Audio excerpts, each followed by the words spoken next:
Arjun, everyone's gone crazy after you said this was preparation. They are like, they're like, how did you guess so many moves? So this game really made an impression on everyone watching it, the chat, Sagar Shah, Tanya Sachdev, and myself as well, because it really shows the depth of preparation that the modern player is going to.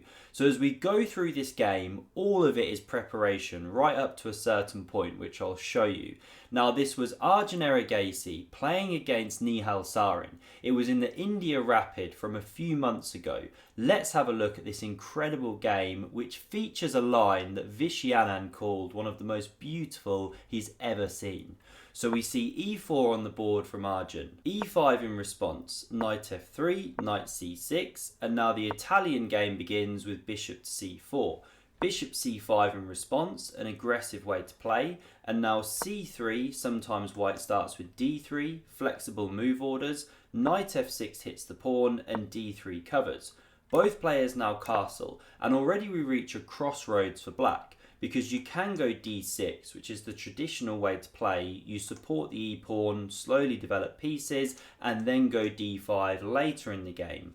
Or you can go d5 in one move, which Nihal does here, and it changes the character of the position, because now I'm highlighting these two pawns that are a bit more sensitive. The e-pawn doesn't have the defender on d6 for black, and equally white's d-pawn is now open to the queen's x-ray and everything like that. So this is the strategic battle. Now a4 is what Arjun starts with. He's looking for a rapid queenside expansion, so a5 clamps on it. Now the knight develops, knight b6 drops back, hits that bishop, it comes into b5, and now because it's pressuring this knight on f6, c6 rather, then the pawn on e5 is weak to the knight's attack. So bishop d6 defends, also anticipates knight e4 that would then be hitting that bishop.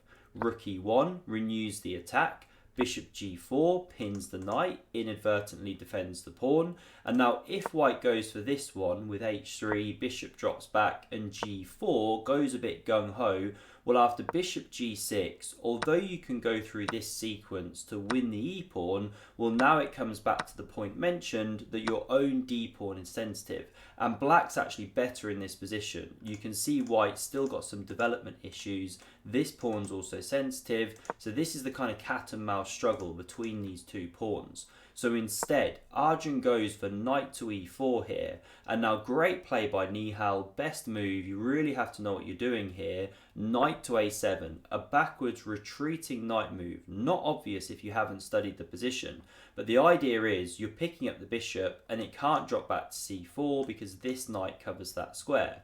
So we now see pawn to h3.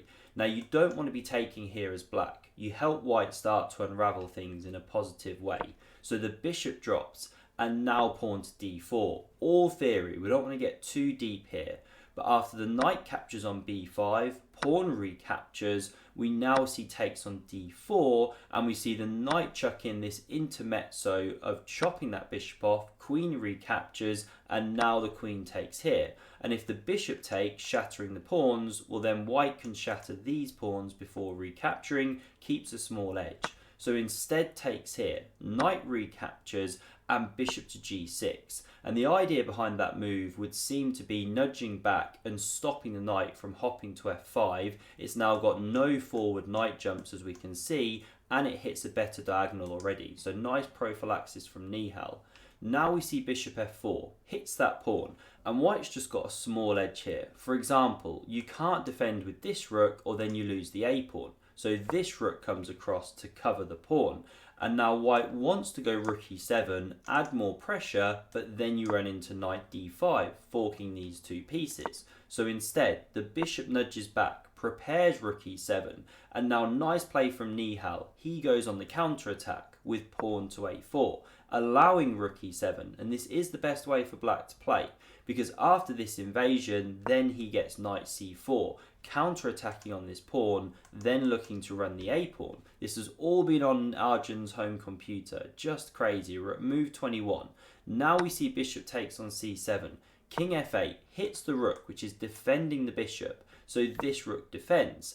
And now we see the rook challenge the e-file for black.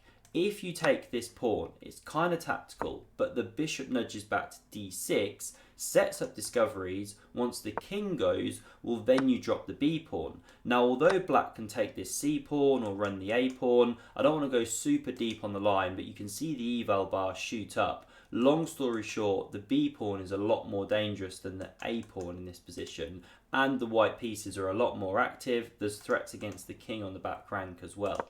So coming back here, we see the rook challenge the file. The knight didn't take on b2. Now takes with check. Rook recaptures. And here Arjun, he could chop, they make a draw, they all go home happy. But no, rook c1 keeps the tension on the board, keeps the rook. And after the knight takes here, now we see the point of having the rook on c1, because after check, king goes, now c4. The rook stands nicely behind the pawns. Here rook e4 from Nihal, counter-attacking. Great play by him, finding all these amazing moves.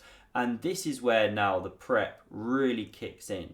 So pawn to c5 played. So hanging an entire knight, which is captured. But it's at this moment that Arjun points out a line and Vishy says this. Okay, that is simply one of the most beautiful lines I've heard. So I'll come back to that line. Let's stick with the game first, then we'll be able to appreciate that line more. So rook takes on d4 was played in the game, and now pawn to c6, giving yet another piece if black wants to take it. But there are two winning moves here. One is c7, the other is takes on b7.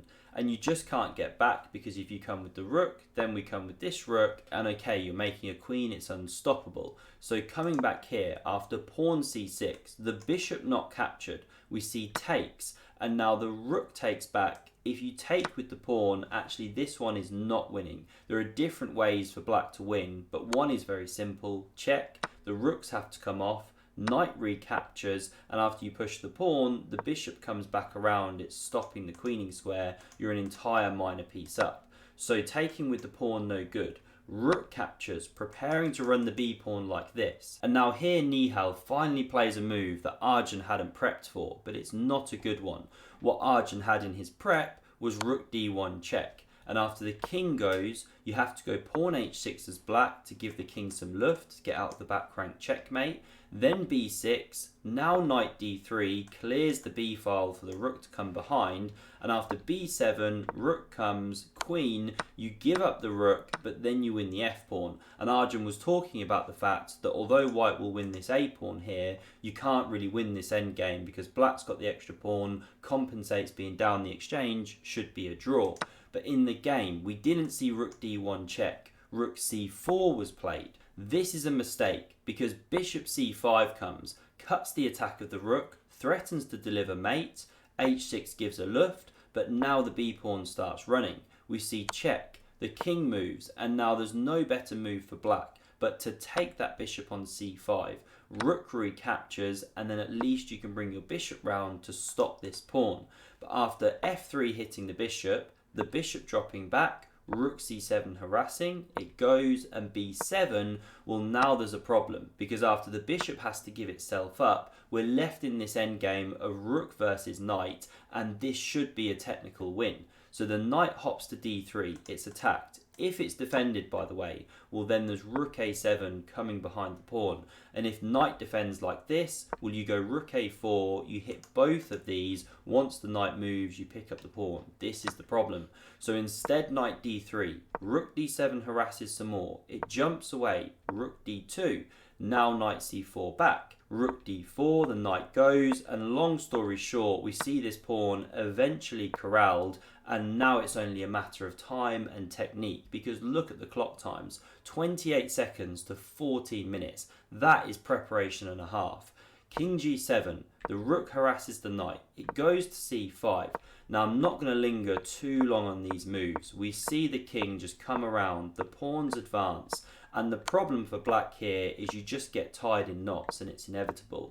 So after these pair of pawns get liquidated, rook a6 waits, the king now marches in, and after king e5 we see resignation because the knight is about to drop. It has to move, let's say to c5, and then you pick up a second pawn, plus this one's about to drop, it's just game over. So let's jump back to this position after pawn c5. Now the knight was captured in the game, but this is a line that Arjun now showed. It is taking on d4 after c5. Yes. Knight e3 is a possible move. Now look c4, knight b2, look c3, knight d1. So look c1, look takes d4 now, c6, b6. Now the point is if look c6, h6, b6, knight e3, that has e3. And b7, you're going to do some knight Look f1. d1, knight f1, and it's a repetition. Okay. And then f3. Yeah, quickly look d1, look b1, that's a draw. Okay. But the point is, after we take c6, white has b6, look takes d6, b7, look d8, f3, and white is winning. Like if the white is on 2 pieces and 1 pawn, but amazing is just winning for white.